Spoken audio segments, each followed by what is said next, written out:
In this lesson, we're going to be talking about ARP spoofing. Now, we talked about ARP, or the Address Resolution Protocol, in a previous lesson, and as I mentioned then, it's a very simple protocol that's designed to map an IP address or a layer 3 address to a MAC address or layer 2 address. So if I've got an IP address and I want to deliver something locally on my network, I need a MAC address to know where to send it. That's even true trying to send something off the local network. I need the MAC address of my local gateway. ARP is a very simple protocol that just does a very simple mapping between layer 3 addresses and layer 2 addresses. Because it's very simple and there's no authentication or verification built into it, it's prone to what we call spoofing. So I can pretend to be a system that I'm not actually. So I do that by sending out what we call gratuitous ARPs. A gratuitous ARP is where I am sending out a reply without actually getting a request.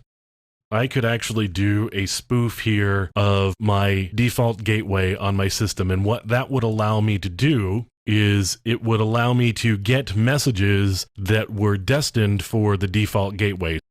So I could see messages that somebody was trying to send off the network, and they would come to me rather than going to the default gateway, because you can see here I'm actually sending out a reply saying 192.168.1.1 is actually at, and this right here happens to be my MAC address. So I'm sending this out as a broadcast, and you can see this here, FFFFFF, and so forth. That's a broadcast. So I'm sending this out to everyone on the network. I'm actually connected to a system that isn't my local system, but I've got Wireshark running here. I'm going to stop the capture here, and let's just take a look at the ARP messages. Now, what I should see down here is an awful lot of is at messages. And you can see that's true. We've got an ARP reply for 192.168.1.1. It's trying to redirect messages to a different system. If I clear this out, what I might see here, depending on the type of traffic that's going on my network, is I might actually see messages that are being sent to a different host. And as I said, actually, I'm doing a capture from a system that's different than I was doing an ARP spoof on. It's actually the other system that would see those messages. What I could do is I've got this ARP reply. I could actually open up a new tab here and get into that system. And now if I were to do a TCP dump, I could do a capture here and see whether any messages were going to this system that were originally destined for another system. And actually, there's not an awful lot of traffic going on the network right now. You do see a couple of messages here that would be going to that particular system. But you can see all of the ARP messages, of course, that are being sent out.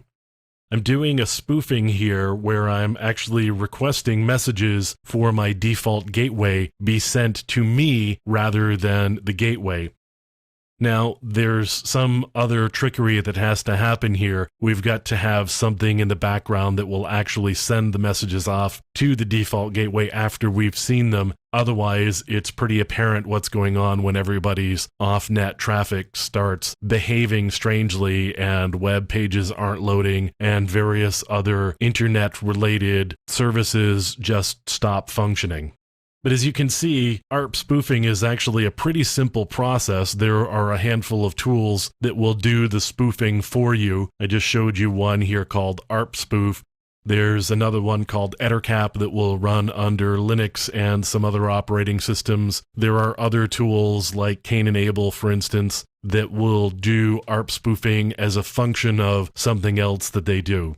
But ARP spoofing generally is pretty simple to do, and it's really a result of just the simplicity of the protocol and the lack of authentication and verification that was built into the protocol when it was originally designed.